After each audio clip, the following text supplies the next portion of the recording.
Today we have, first of all, sorry for this delay. We were having some technical problems, and thank you for waiting. And then thank you. I have to make a course to pronounce Swayamtrupta. Many thanks for being here with us today. Presenting your work is a pleasure. And sorry again for the delay. And for those who are not familiar with Dr. Panda, I am going to make a brief introduction. He got his PhD degree from the Center for Theoretical Physics in Warsaw, in Poland. And after, he held a postdoctoral position at the Kavli Institute for Astronomy and Astrophysics at Peking University in China. And currently, he's a postdoc researcher at the Laboratório Nacional de Astrofísica in Itajuba in Brazil. And Dr. Panda specializes in the study of supermassive black holes and quasars and their impact on the surrounding gas-rich media. Today, he is talking about the main phases of the Quasar Main Sequence. And you can ask, if you have a short question, you can ask the question during the presentation. But usually the questions are done after the talk. And here, if you are in Google Meet, you just raise your hand there. If you are in YouTube, you can write down your question and we will ask Panda. So please, whenever you are ready, you can share your screen. Thank you so much. So let me try sharing my screen.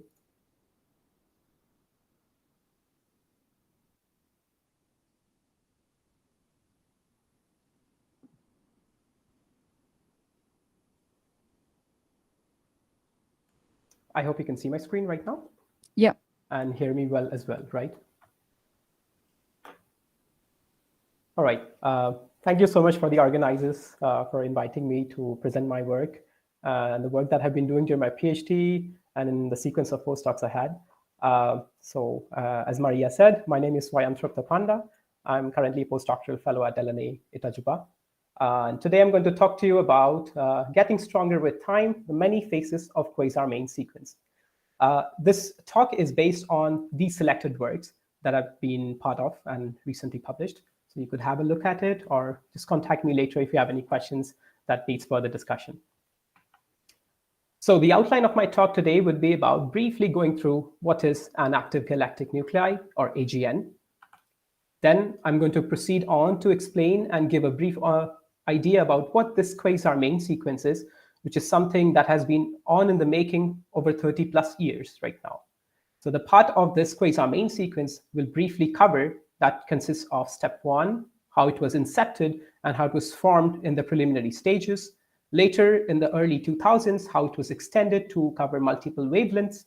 And in step 3, with the inception of multiple and large-scale spectroscopic surveys, how this sequence came into being, which is right now as we know it.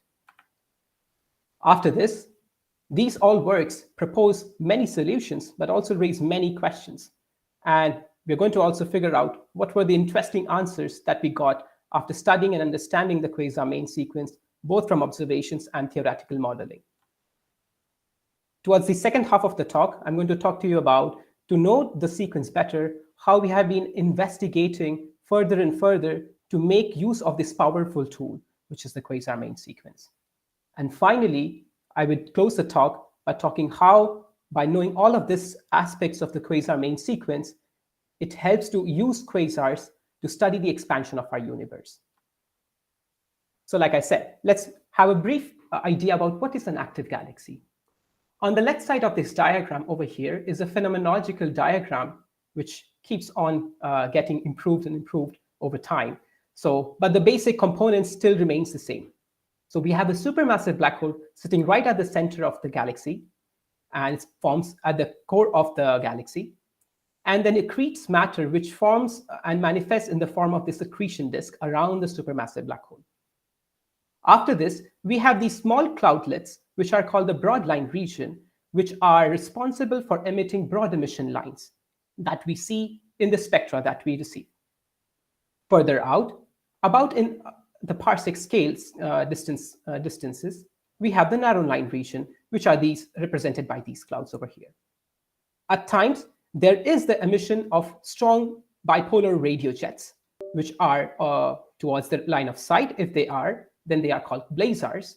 If they are not, then they're simply radio galaxies. And then there is this obscuring torus that allows or impedes the direct view of the central engine for the distance observer. Now that was the structure. And let's try to look at how the energetics of the emission from the AGN looks like. So this is a characteristic diagram of the broadband energy distribution in the AGNs. So we'll have a brief look at what are the separate components here. As I said, the key element here is the emission that comes from the accretion disk, which is marked by this dashed red curve. In addition to that, there is the existence and confirmation of hard X-rays coming from what is called an X-ray corona, which is manifested in this part of the hard X-ray energies.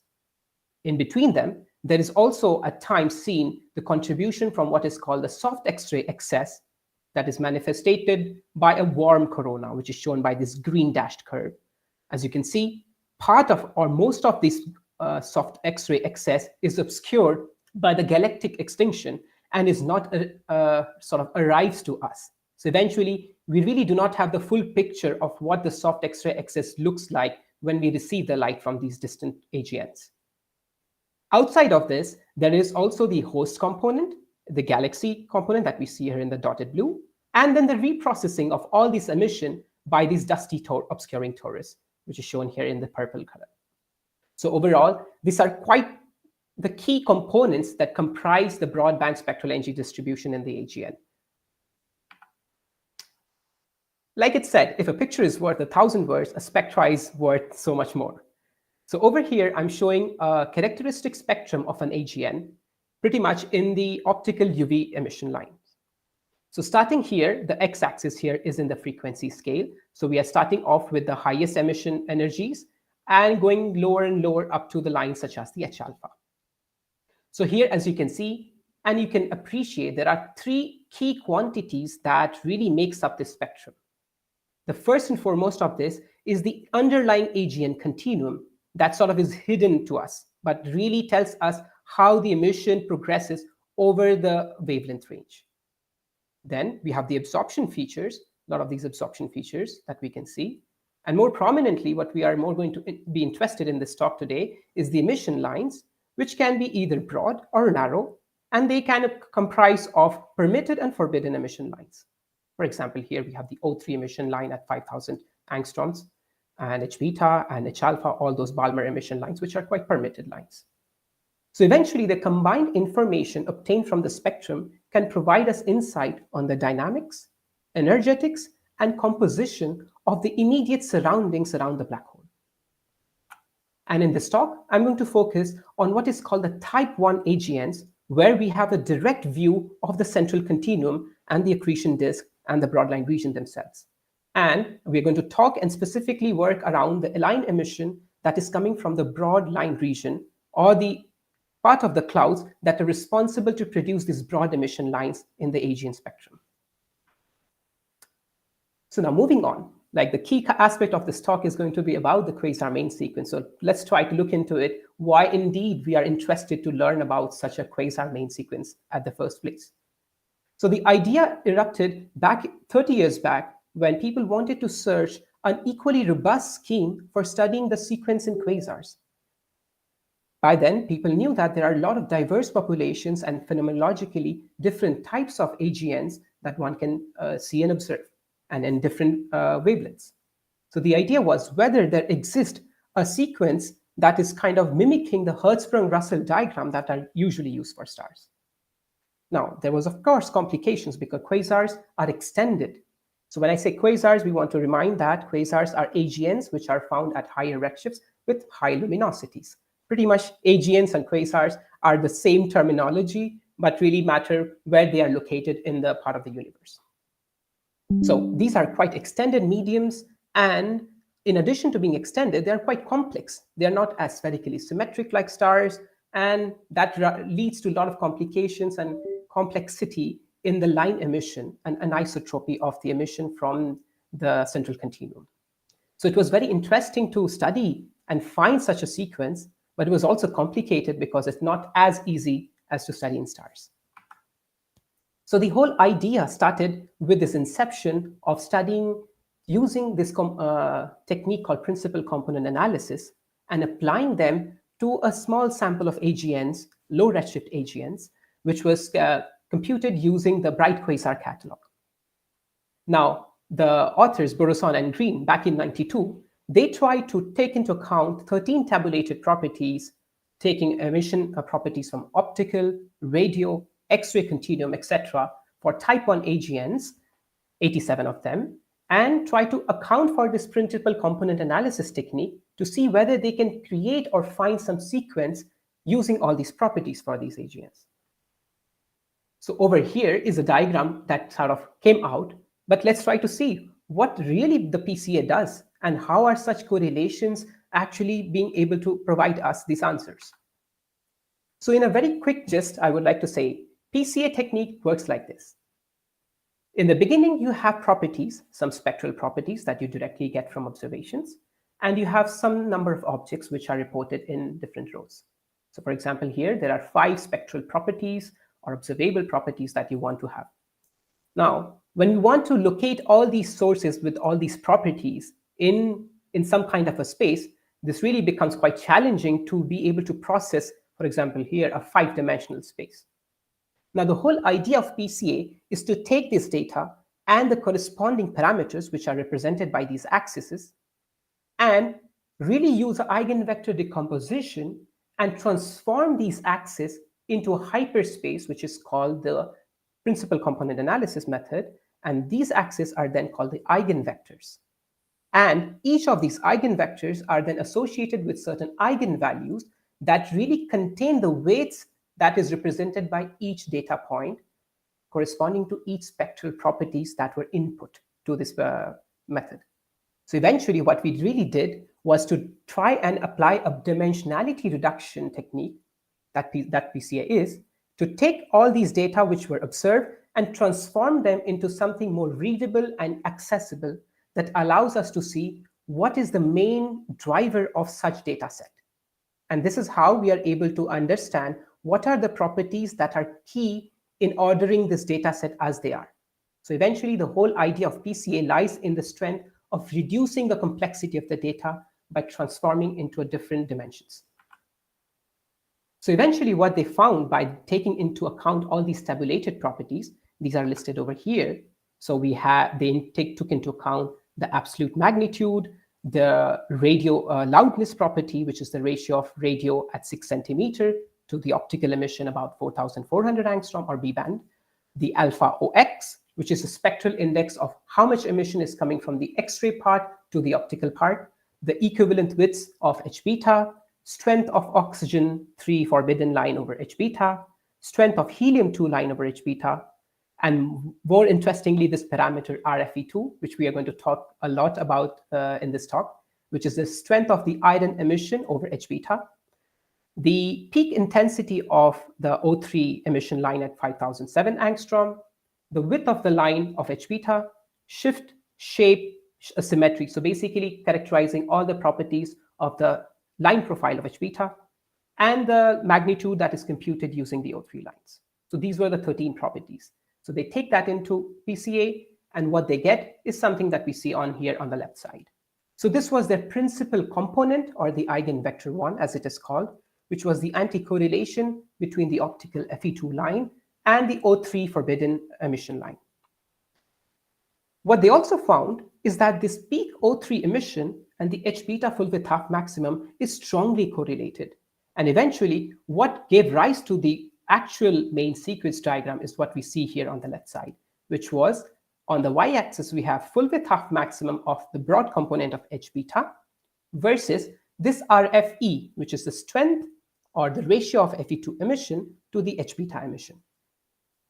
So these correlations basically gave rise to many fundamental questions about the agent structure, energetics, dynamics, composition, and also gave rise to many other eigenvectors which were of lower importance, but nonetheless were important.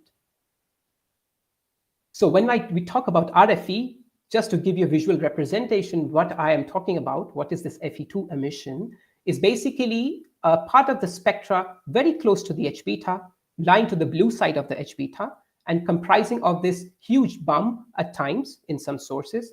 Sometimes it's quite narrowed down and very not so prominent, but eventually it is the range between 4,434 up to 4,684 angstrom, eventually, which gives rise to this RFE parameter that we are going to talk about. So in this work of Borosan Green, they concluded their paper with a lot of questions. And these questions were related to parameters that are expected to influence the observed correlation that they saw in their paper. And namely, these parameters were associated with the accretion rate of the source, the black hole mass of the source, how much of the covering factor is because of these broadline clouds, like they are obscuring and not able to directly show us the central continuum, the degree of anisotropy in the continuum emission. So one needs to also realize, because this accretion is quite flat sometimes, the emission is a factor of cos cosine I. So depending on the viewing angle, the emission sort of changes. So it's quite proportional where we are located in the night sky and how we are looking at the source. So at what inclination angle. And this is what leads to the orientation effect. And eventually also what's important is the velocity distribution of all these broadline region clouds around the black hole. And at the end is the parameter ionization, which is telling us how strong is the radiation coming from the central accretion disk itself. So we'll keep this list in mind, and we'll come back to this list in a few slides. Thereafter, in the early 2000s, actually there was the inception of Chandra and XMM observatories, which expanded our view in the X-ray emission. Not only that, people also started taking into account Hubble spectra to a next level by including and exploring more and more high redshift AGNs. And this allowed them to also study not only the properties of Hbeta and other lines which are fairly useful in the optical, but also emission lines like carbon-4, which is at 1,549 angstrom, and study their properties, including the existing properties like Hbeta and FeII. So in this diagram, what the researchers have shown is that the eigenvector one that we usually perceive just as a two-dimensional space actually can be expanded to include the properties in other wavelengths, like the carbon-4 shift, which I'm trying to show over here. So this is one of the key properties of carbon-4 emission lines in highly accreting sources, where in addition to a core broad component, you also see at times very strong blue shifted component that is related to the outflow emission that is coming from these galaxies. Now coming and talking about the X-ray emission, because of the advent of XMM and Chandra, they were able to also study much smaller energy emission, although X-ray, but still smaller. So this we are talking about around the 2 keV energies and lower. And this allowed us to also estimate the slope of the soft X-ray excess emission. So this is what is shown over here as gamma soft, which is the spectral index of the soft X-ray emission. So overall, now we have a tidy picture of multiple parameters, taking into account multiple dimensions and multi-wavelength data. Over here on the left, I'm trying to show a much more improved main sequence diagram, which still contains the same properties, full width half maximum of Hbeta and RFE. And these are now populated by more and more sources that were observed more recently. Now, what's interesting is that by populating this source, they also started to study them very precisely by making homogeneous spectral fitting. Once they tried to do that, they also realized that sources which occupy above 4,000 kilometers per second in full width half maximum of Hbeta show a certain kind of properties, not only in optical, but also in their X-ray emission and in UV emission. Now, talking about the later counterparts, which are these population A sources, these are the sources where the full width half maximum Hbeta is smaller than 4,000 kilometers per second. The emission line properties are quite different to their broader counterparts. In addition, as we can clearly see, population A sources are those sources where FeII emission is quite stronger relative to the sources in population B. So this is quite interesting, and I would like you to keep in mind for the next slides. In addition to that, there are also a special kind of sources that were located much lower in their full width half maximum, below 2,000 kilometers per second, And they also showed much more narrower features in the broad emission line themselves. So it was quite interesting to propagate the sources going from population B, population A, and thereafter to these very narrow broad emission lines. These narrow broad emission line sources were then called the narrow line Cephers, which we will talk about in a minute. So eventually, the gist of the work that was done around 2000 was that they were able to figure out two separate populations of sources. The population A source, which show relatively narrow single component broad line regions, or Balmer lines here, strong Fe2 emissions, a carbon-4 blue shift, and a strong soft X-ray excess. On the other hand, the population B sources show broader and often more complex Balmer lines, sometimes double Gaussians or boxy profiles in these Balmer lines. In addition, they show weak Fe2 emission and pretty much absence of any C4 blue shift or soft X-ray excess. So this way, there was a key identification of division between two subcategories of these main sequences sources. But what was missing here was that the fact that although observationally, one was able to probably have a close to complete picture of the AGN emission and how it relates to the main sequence, but not so much idea was clarified in terms of the physics of what goes into these AGNs to give us such sequences in the first place. So we will keep in mind about this. Now, talking about narrow line Cepheid galaxies, like I said, these were predominantly found to be classical sources where the line widths of full width of maximum Hbeta was less than 2000 kilometers per second. Their O3 over Hbeta emission was less than 3. This was quite old and very rich subfield of this study.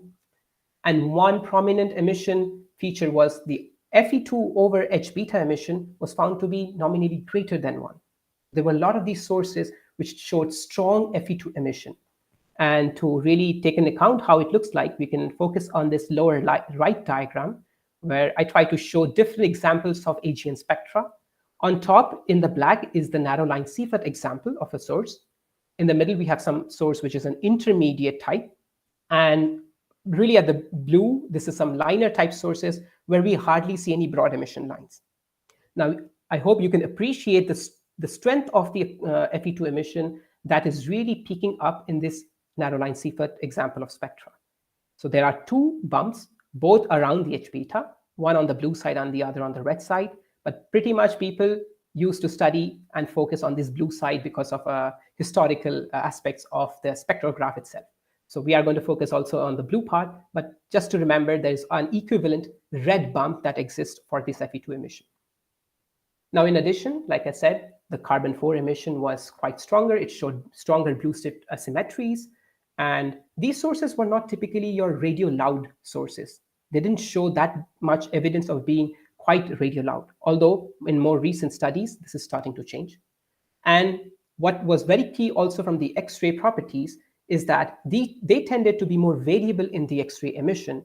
And that's why they became more interesting, because they showed much more rapid variability in comparison to those population B sources, or the broadline, typical broadline AGNs. In addition, it was also suspected and suggested that narrow line Cepheids are typically the younger, less evolved versions of the more massive black holes.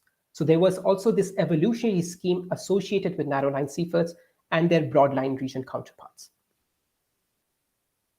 So eventually, this study has led to a place where we now are so sure of this fact that narrow line Cepheids indeed are associated with sources that are accreting at higher or up to the limit of the Eddington ratio. But what's also interesting is from observations, when people do a thing which I will talk to you about in a bit, the reverberation mapping, where they try to measure the emission of the line and how far the BLR clouds, which are leading to these emissions, are located from the central AGN, they show shorter lags than the usual AGNs. So they deviate from this kind of classical relation, and they start to show some kind of a problem for some kind of a standardization that can be used with AGNs. So we'll talk about this, why they are interesting, and how we are able to reconcile and bring them back to the standard relation again. So now coming to the step 3, which was the expansion. In the later parts of 2010, it was so much useful to have so many data releases from the Sloan Digital Sky Survey. So at this point, more than 20,000 quasars were easily accessible, which were now homogeneously treated, and the current view of the Quasar Main Sequence was born, which is the diagram that I showed here. So there are more than 20,000 quasars below redshift 0.9.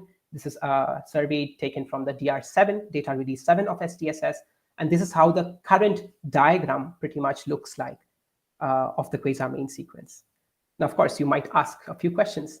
Well, first of all, it doesn't really look like a sequence anymore. It looks pretty much what I call it like a slice of pizza.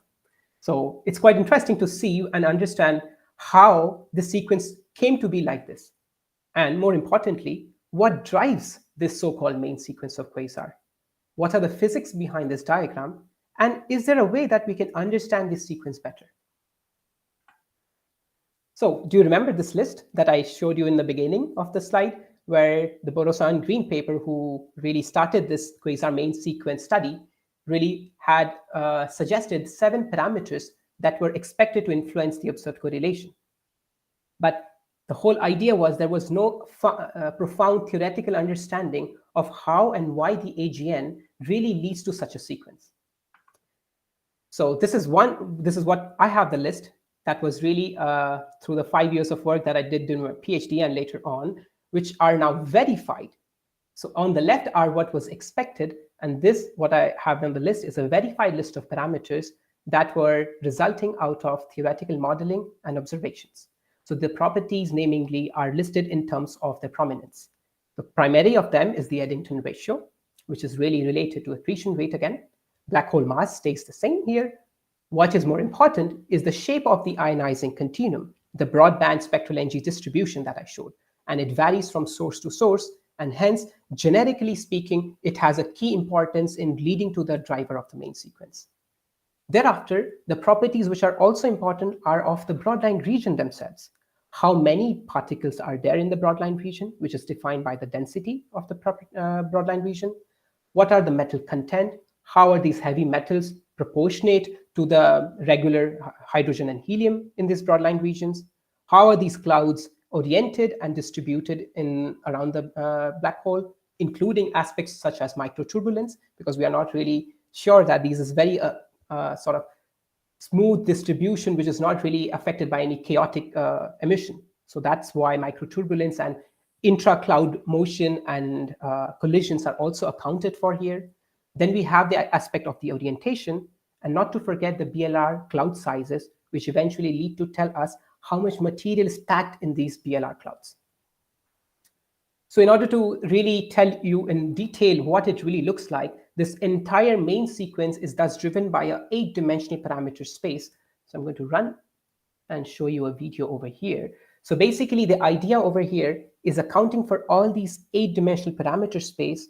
One can really look at the entire main sequence from top to bottom and be able to explain those broad emission line quasars, the narrower emission line quasars, and as well as these high accreting quasars, which are the narrow line Seifert ones. So eventually, the idea and the project really led to a tool that I'm showing you right now that allows us to investigate how much iron emission can be expected from a given quasar or given AGN with all these properties known in addition from the spectroscopy. On the other hand, this tool can be used as a predictive tool where it can let us to predict what are the properties such as the inclination angle of this source or the iron emission, let's say, if in those cases we really do not have an observed way to get these properties like inclination.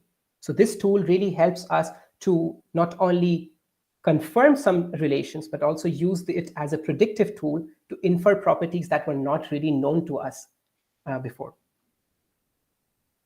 Now, coming to the second part of the talk, basically, now we're going to talk a little bit in the direction of what were the more improvements done over the main sequence in the more recent times. So, like I put forward this question to you, that the pizza diagram, the version that we saw, pretty much doesn't really look like a sequence anymore. It looks pretty much like a slice of pizza. And then we would start to think about whether this really sequence is here or is lost through some kind of a data product. Now, a more recent version of the sequence, which I'm showing here on the right side, really shows the efficacy of the method, that there is a sequence embedded inside its pizza probability. And this sequence is primarily driven by the Eddington ratio, in addition to all these other 7-dimension properties that I mentioned. So there is a sequence, but it's quite difficult to see that sequence in this diagram that we show in the pizza. So what is exactly the story here? Is it the banana sequence, or is the pizza-based sequence that's the true picture? So in order to understand this, we try to investigate it a little further by accounting for the luminosity dependence and trying to see whether there are multiple sequences for this Quasar Main sequence. So this was based on the hypothesis by Malziani et al. 2018, where they suggested that sources that are accreting at higher luminosities and are found at higher redshifts preferably should suggest a shifted main sequence, which is kind of contrary to the original main sequence. So you are kind of stacking sequences after sequences, which may depend on some physical property like luminosity. So our idea was to test this robustly using data that is available to us. So as a first test, we already procured a sample from the 6-degree field survey in the Southern Hemisphere. We have made a homogeneous spectral fitting analysis of this source. This is a much smaller source. And we also try to compare the results to a much wider and well-known source from the most recent Sloan Digital Sky Survey data release. So here in the red are shown the sources from the Southern Hemisphere, which are part of the 6DF. And in the gray, you see the SDSS distribution. So this is a plot between the luminosity at 5,100 angstrom versus the redshift. So clearly, the Sloan Digital Sky Survey really extends up to 0.8, because here we are trying to really be able to understand if the emission contains the property of Hbeta and FeII. So sources which do not really have are kind of excluded. So Sloan Digital Sky Survey indeed goes beyond redshift 0.9, of course, but then we do not have the spectral information of Hbeta and FeII emission here. So in the first sample of this 6DF, we have 168 sources which have this redshift and luminosity properties. And when we take this source and put it into the main sequence diagram, this is how it looks like. So we have the whole distribution of histogram over here in the left side, which is showing the luminosity at 5,100 distribution for these 168 sources. And here we are just sampling out the different subsets and creating the Quasar Main sequence for each subset. Now I would like you to focus on these red boxes itself and try to see how the sources actually have moved and their proportions change when we shift from one luminosity state to the other luminosity state. So as you can clearly see, sources that were existing for the low luminosity case had more of them in the lower part of the full width half maximum versus RFE. And when we go to a higher luminosity state, which is marked here in the blue part and here on the right side, these sources have shifted, and we pretty much only have one target in this case. So there is a preferential shift towards diagonally upwards, shifting the sequence as on the basis of luminosity. We see that in also different subsets. This is another subset here where we see a lot of sources for a lower luminosity case, and it shifts upwards when we take a higher luminosity case. So this demarcation of shifting is more clear when we take subsets which are far apart from each other. When we take next to each other, the difference is not as substantial. Now, when we talk about this, we also accounted for studying the SDSS sample, which is much larger. Of course, now the whole sample has over 20,000 AGNs here, and which have all very verified properties of their RFE, the FeII emission, black hole mass estimation, and their luminosity. Now, as you can see in this diagram, this was kind of different way of looking at the Quasar Main sequence. So we have the full width half maximum as it is, but on the y-axis, we have the bolometric luminosity that is now computed from the spectra. Now, what is interesting is that we see that the sample or the distribution starts to have a curvature when we are really extending to higher luminosities. And this curvature is such that at higher luminosities, we end up only seeing sources which have higher full width half maximum. Now, this is an indication that preferentially sources which are at higher luminosities end up being of higher full width half maximums. So we indeed are losing this classical threshold of 2000 kilometers per second that was reserved for the narrow line Seyferts, because back then, the studies in the historical context were done on a very small sample, which were redshift limited. Now, with the advent of these very large-scale surveys, we're including more and more sources at higher redshift and higher luminosities. And this classical threshold probably doesn't make sense if we are going to account for these high redshift sources. So the idea that we are able to find is that indeed, when you account for this full distribution, the entire main sequence is actually a set of sequences that gradually shifts towards larger values of full width half maximum with increasing redshift and AGN luminosity. Now, how do we prove that? So instead of really binning the sources in a normal sense, we try to bin them with equal luminosity area.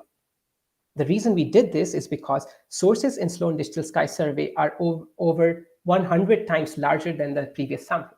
Now we have so many sources and the distribution starts to get more complicated. Now by binning with equal area, we approve that in each bin, we equivalently have equal number of sources.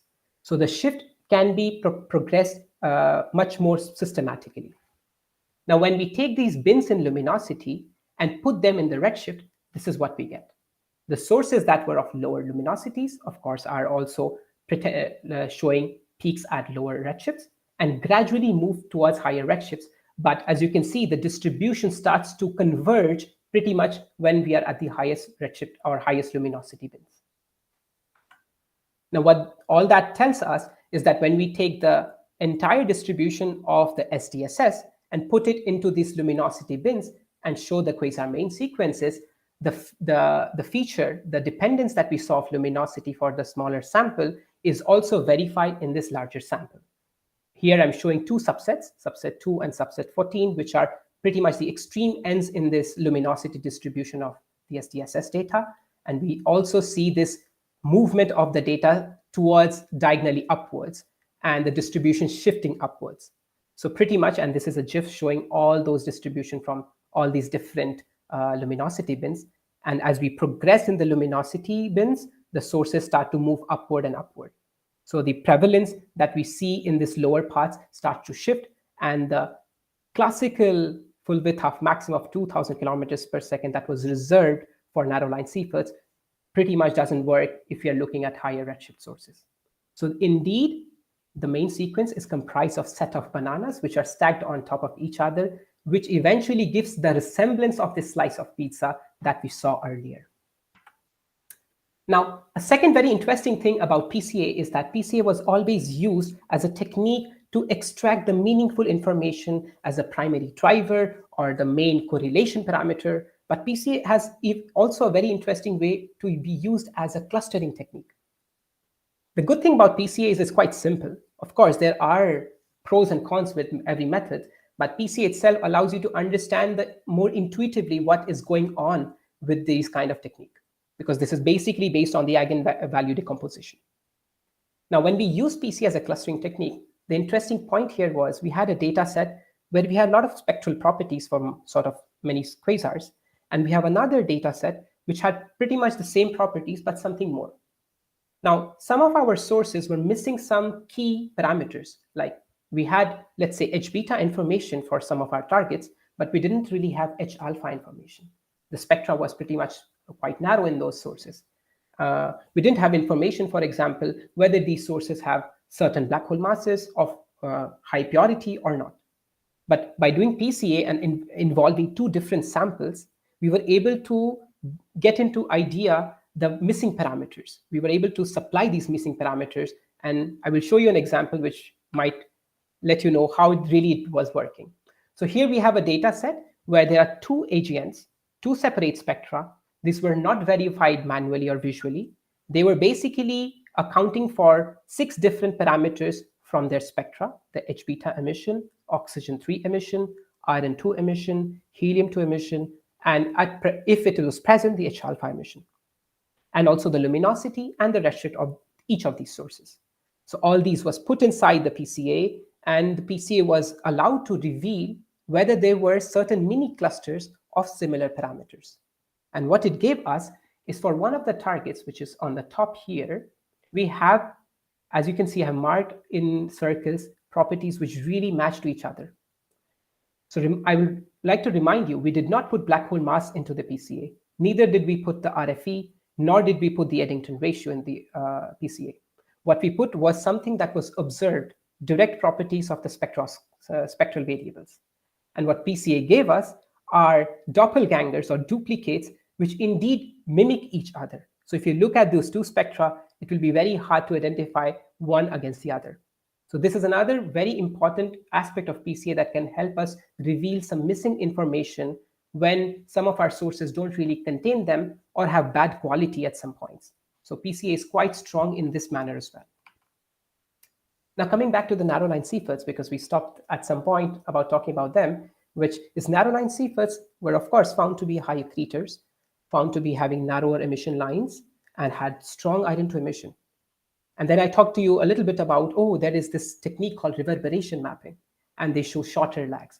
So here in this diagram, this is one of the classical diagram, which is telling us the size of the broadline region versus the luminosity at 5100.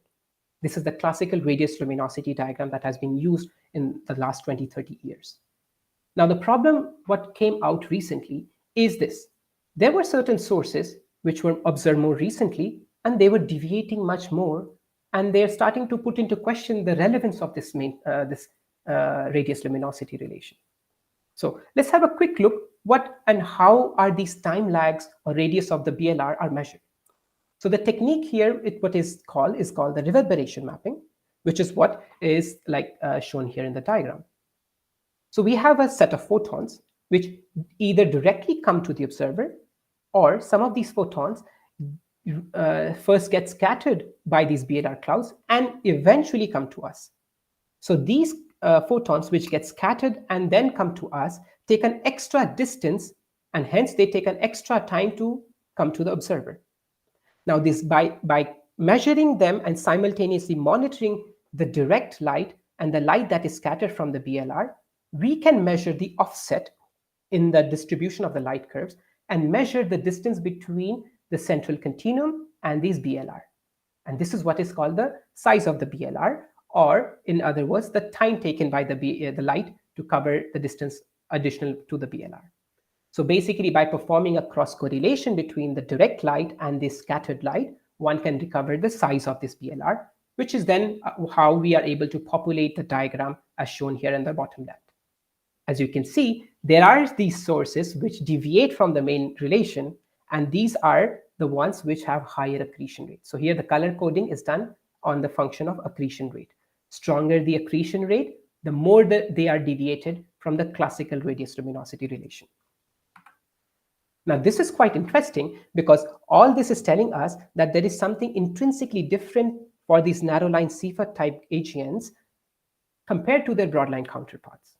And this is the essence of the next study, which was where we started to study the physical characteristic that changes the accretion disk emission itself. Why and how these sources are quite different, and what is the reason they show shorter lags for their Hbeta or all these properties of BLR.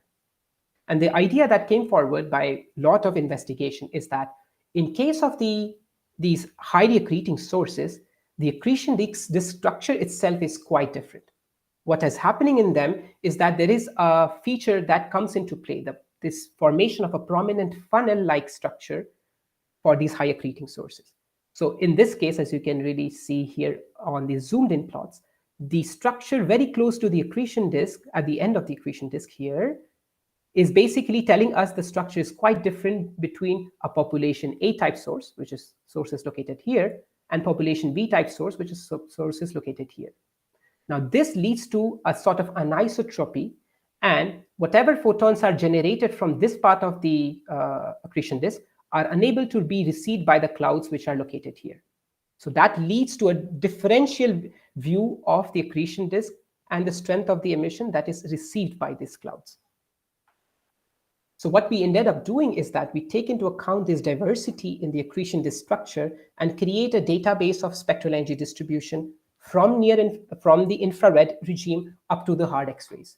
And by taking into account all these emissions, not only Hbeta, but also carbon-4 and all these emission lines that we saw in this previous part of the talk, is leading us to tell that indeed the sources which are accreting at higher accretion rate really have this kind of a dichotomy of low ionization BLR path, which is comprised of Hbeta emission located very close to the accretion disk, and those that are more stronger and high ionization paths are located in this kind of funnel, which is really receiving a different type of continuum than that is received by the Hbeta.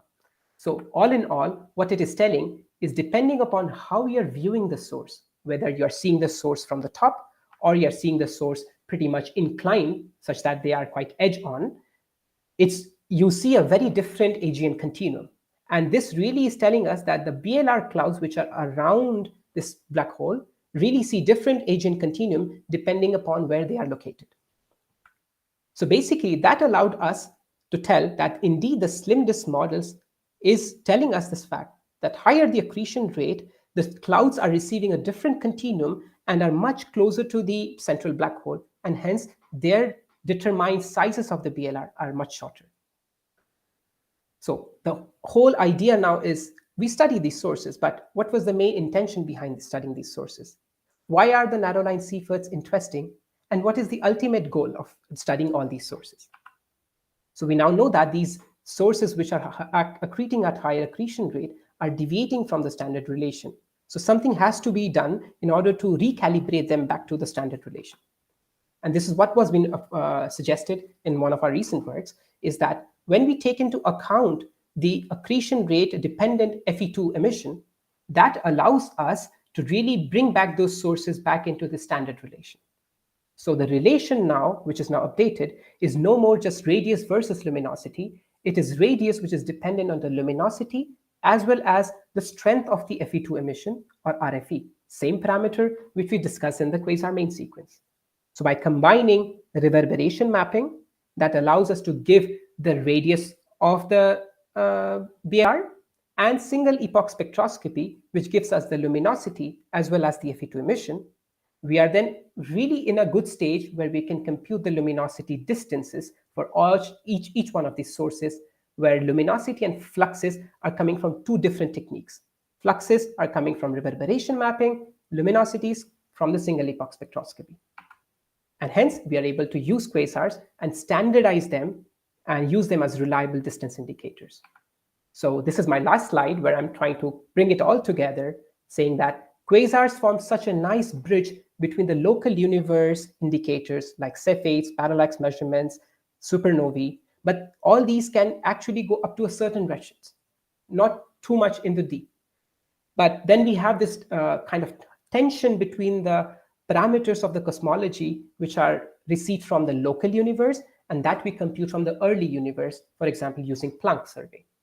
And quasars are so nicely set between these two that then they can help bridge the gap between the two ends, the early and the late universe, and really allow us to study up to higher and higher redshifts that we have been able to capably capture using JWST. So the whole idea is to allow quasars be observed to higher redshifts, which will then let us know whether indeed there is a tension between the Hubble parameters, or there is all okay and the cosmological model that we are using is all right. So this is all for my talk, and here's my summary. Quasar Main Sequence was introduced as an analogous scheme to the Hertzsprung-Russell diagram, which allowed us to understand AGNs that harbor accreting supermassive black holes. So as I showed you, the study had a long history over 3 decades, and it has allowed to expand our knowledge of all these diverse population Type-1 AGNs, both from observation and theoretical aspects. To put simply, if I want you to take away something, the Quasar Main Sequence basically is this optical plane between full width half maximum Hbeta and the optical FeII emission, characterized by the strength, which is RFE. So the former parameter allows the estimation of black hole masses, while the secondary parameter, the FeII emission, allows us to measure the metal content and accretion rate of the AGN. So it's quite fundamental and really allows us to study the black hole fundamental properties just by this main sequence.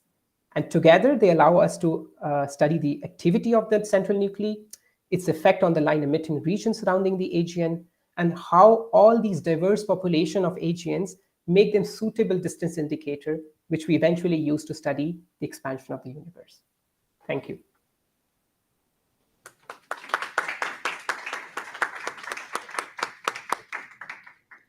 Okay, can you hear me? Yes. Yes, yes. Okay, thank you. Thank you very much for your nice talk. So I will start with the questions. Okay. No, not me. First, Camila here. Hi. Hi. Thank you for the excellent presentation. I learned a lot. I wanna. I have a question about. In this seminar, you talked about the Type-1 AGNs, but the Type-2 also have something analogous to an HR diagram too. That's what I want to. That's the know. question. Okay. So I must say that the thing with the Type-2 AGN is that when we see a Type-2 AGN, maybe I can show you again a kind of spectra that resembles a Type-2 AGN, and that might help. So over here, this is a liner, but of course, Type-2 AGNs typically show only narrow emission line features. So we lose the aspect of what is happening or what emission lines are coming from this broad line region, which I showed in the cartoon in my start of my talk, which was where these are the emission regions that are very close to the BLR, I mean, close to the black hole itself. And the size of this kind of obscuring torus allows or sometimes doesn't allow us to see it. So we lose this information if what we see from the Type-2 AGNs are typically that are processed through this torus. So you could expect the observer to be very close to this plane here, and pretty much not be able to see what really happens inside the torus. So you lose all this information. So is there a main sequence? What we have studied recently and what people have found, yes, as you have noticed, the property we have studied, you can see from the original idea of the principal component analysis, the property which is on the y-axis is actually a narrow emission line.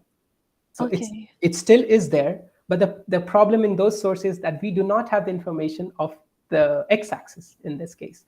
So very good question, but I would say the main sequence aspect is kind of weakly related, because by the time you're at narrow line and those higher dimension scales, you lose the aspect of only AGN, because other properties like shocks and the effect of the supernova and the host galaxy itself starts to play a more and more important role there. It gets a little more complicated when you just have Type-2 AGNs. Okay, thank you very much for your answer. Thank you. O professor Laerte, poder fazer a sua pergunta? Hi, Panda. Hello, Professor. Very rich presentation, lot of information. My first question is, what is the origin of the iron 2 lines? So the iron 2 emission, I actually have a slide for that. Because it's a forest of lines, no? Yes. So typically, the iron emission was suggested to be born out of the fluorescence from the Lyman alpha line. This is one of the key properties that allows the line emission to perform. So basically, there are multiple ways that iron emission can be born. So it's not just a specific emission line, rather it's something what we call as a pseudo continuum. So it mimics a lot of emission line, like you said, a forest of emission lines. It scales from the UV in the optical and also in the infrared. So the processes that lead to this are, of course, standard photoionization, but depending upon the density of the medium, the type of mechanism which plays more of a key role changes. So at lower densities, you see more of a forbidden emission of iron lines, but higher densities, due to the prevalence of collisional excitation and continuum fluorescence, and also the collision between the iron emissions leads to self-fluorescence. That leads to more excitations and more emission properties of iron lines. So eventually, it's a rich spectra, and using all these information in a photoionization code, one can actually recreate how the emission line looks like. So here, this is a theoretical spectrum of only the iron emission. So there's no other emission line, just the iron first ionized state emission lines over a broad range of wavelength. Of course, this extends even further out. So it's quite a rich emission line to study, quite complicated as well. Yeah.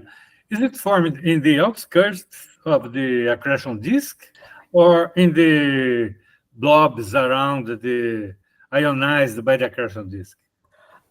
Very interesting and important question. So until before 2010, there were not many observational studies that really led us to be able to properly locate where the iron emission was from. But as I mentioned, this technique, reverberation mapping, it was also performed to study the iron emitting location in the BLR. And what the authors have found that indeed the iron emission is formed by a factor 2 to up to 3 times larger distance from the region that is producing the Hbeta emission. Now, with my theoretical modeling during the start of my PhD, I was also able to confirm this using the theoretical models, that the emission is peaking for iron at somehow at a farther side of the cloud. So this is a representation of how the BLR cloud should look like, very simple cartoon. Mm-hmm. But the emission from iron pretty much happens at the far side, the part which is shielded from all the strong emission that is coming from the accretion disk. So this really is at the far side. Yes. Yeah. Okay. And may I ask another question? Yes, of course. How do you estimate the broadline region metallicity? So the broadline region metallicities are done, I would say, by 2 methods. Let me go back to this very initial slides where I showed the spectra.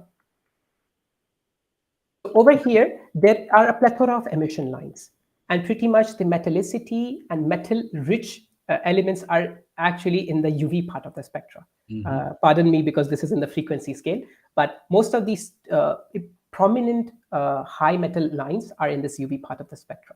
So by a systematic analysis of the, and also we have lines like aluminum, silicon, carbon. So by taking preferential ratios of these lines, one can get tracers of metallicity.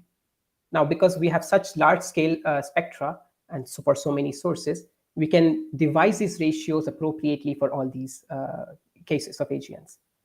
On the other hand, Fe2 over Hbeta is simply telling us how much iron emission in the first ionized state versus Hbeta is. So it's a proxy of metallicity, but really doesn't tell a lot.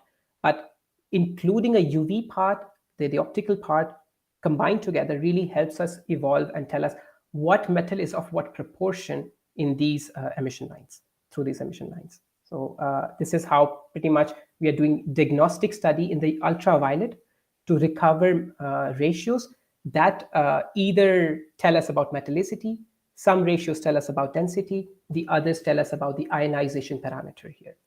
So that together helps us to know metallicity briefly, yes.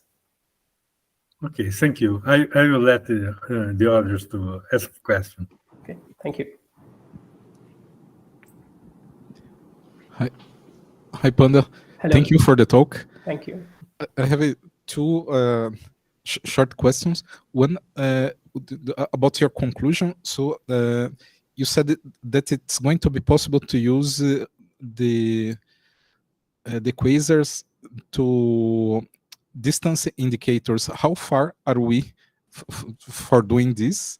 Or can we already do this with the knowledge accumulated? And if it's necessary, more theoretical modeling for achieving this point. And another question is, you mentioned one of the important parameters you put in your verified list, mm-hmm. that maybe the micro turbulence, mm-hmm. I don't know, in the clouds. Is it really important compared to the velocity of the clouds? Okay, so may I start with the first answer to the first question. So indeed, this is a study which has already shown good results. So over here, I'm showing a most recent paper by Elizabeth Deluso and her collaborators, where they have included not only supernovae, which we see over here in the blue, mostly these are already binned supernovae, and they also include quasars, which are these red sources that you see lying on the line. In the background, you see in this yellow are the quasars that are observed through the Eosita.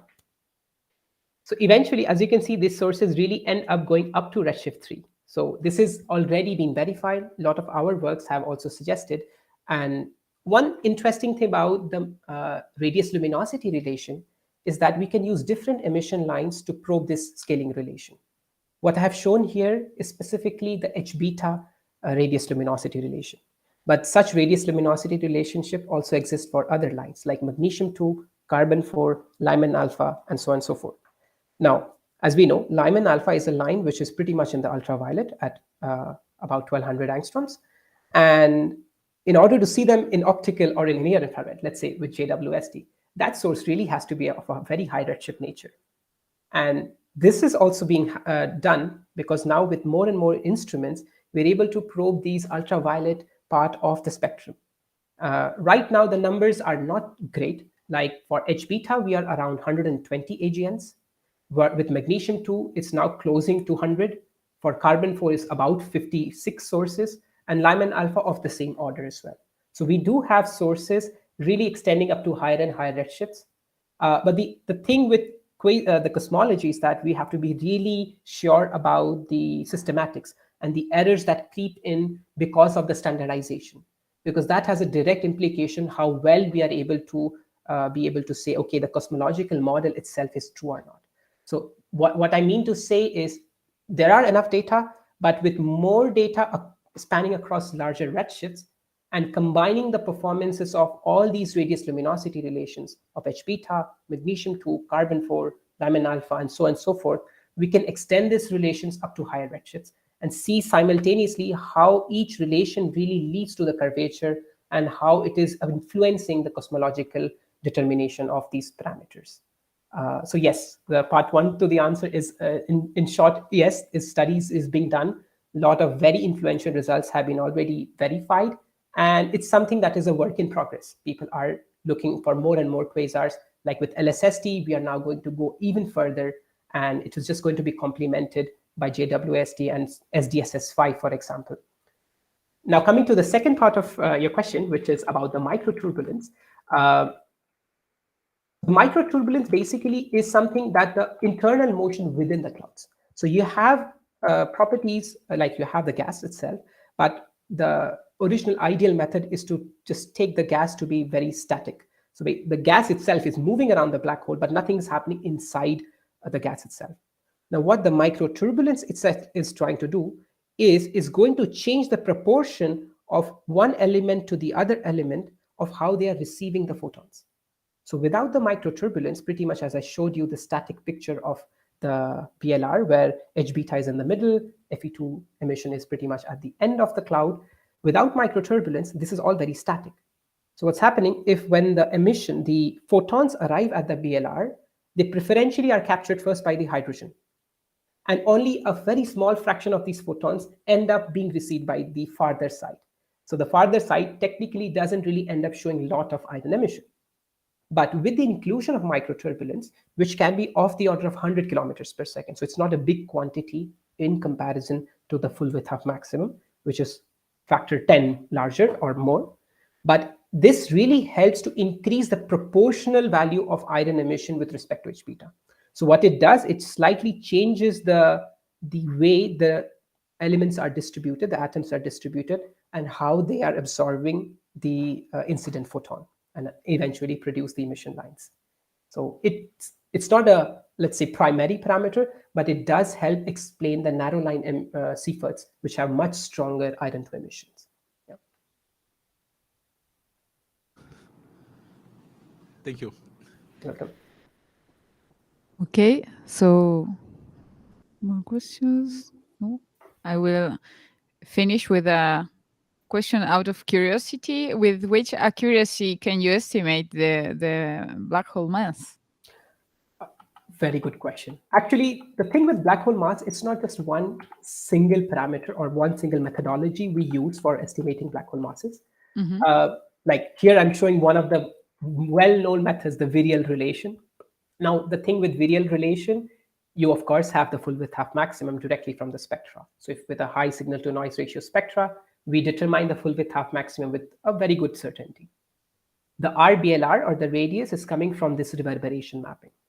Now, there are sources which have been observed pretty much daily, and they really give us very well constraints on the size of the BLR. Okay. Apart from all of that, there is this factor F sitting in front of this, which really is kind of complicated because it kind of involves all the geometry, how the gas is distributed, and at what inclination are we looking at this source.